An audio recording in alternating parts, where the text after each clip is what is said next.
Hey there! If you're looking for a fun and easy way to earn rewards, including cash and prizes, check out the link in the video description.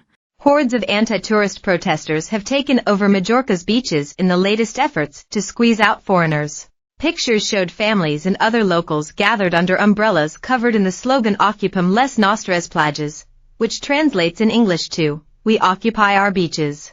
Demonstrators flocked to major Can beaches at the weekend in yet another display of locals' discontent with holidaymakers and mass tourism. They were seen huddled together at the coastal resort of Colonia de Sant Jordi, east of the island's capital, Palma. A group called Mallorca Platja Tour, Majorca Beach Tour, had earlier campaigned online for locals to occupy the island's beaches. The group wrote on X, "Call for residents to fill the beaches of Mallorca as a protest against overcrowding. We invite all the residents who live near the beaches to go there to recover our beaches and enjoy them as before." Mallorca Platja Tour described the protest as a civic, peaceful and family response to mass tourism, explaining participants would simply go swimming, to show that the beaches belong to everyone, they are a public asset and we are not going to resign ourselves. The group is said to be organizing a mobilization for mid-July. Saturday's protest appeared to have been sparked by comments made by Manuela Canadas, a spokeswoman for far-right-wing party Vox in the Balearic Islands Regional Parliament.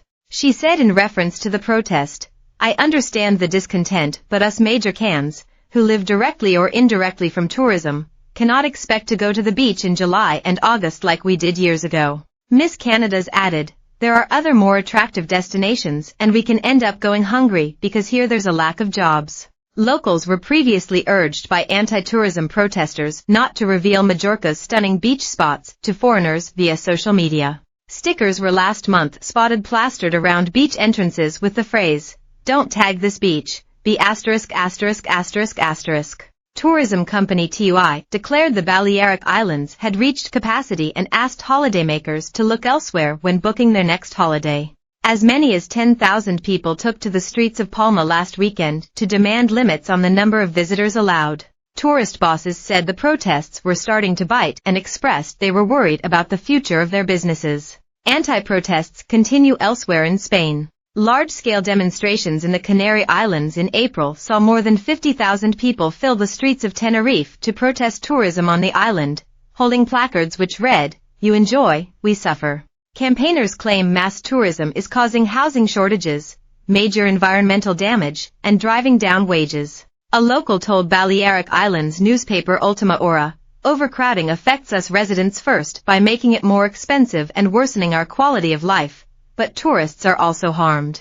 For this reason, our campaign seeks to involve them in the search for solutions to alleviate this problem." Some say locals have been forced to live in tents and cars as a result of foreigners squeezing them out of affordable housing. The weekend's beach protest came as a British stag do was arrested at Balneario Alitas Beach Club, located between Palma and Magaluf, due to the group's alleged role in a violent brawl. Shocking footage appeared to show security guards come face to face with the allegedly drunken holidaymakers on the sand. One waiter was said to have been hit in the head and two off-duty cops injured before the Brits were hauled into a Palma court in handcuffs and released from custody just in time for the wedding. Majorca and Menorca are just some of the European hotspots implementing anti-tourist measures. Many top holiday destinations across the continent are taking action to prevent unwanted travelers from taking over their towns and cities.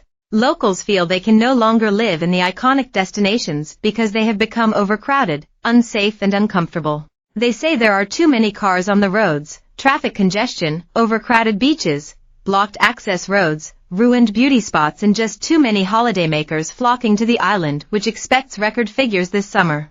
In April, thousands of people took to the streets in Tenerife to demand restrictions on holidaymakers after telling Brits to go home.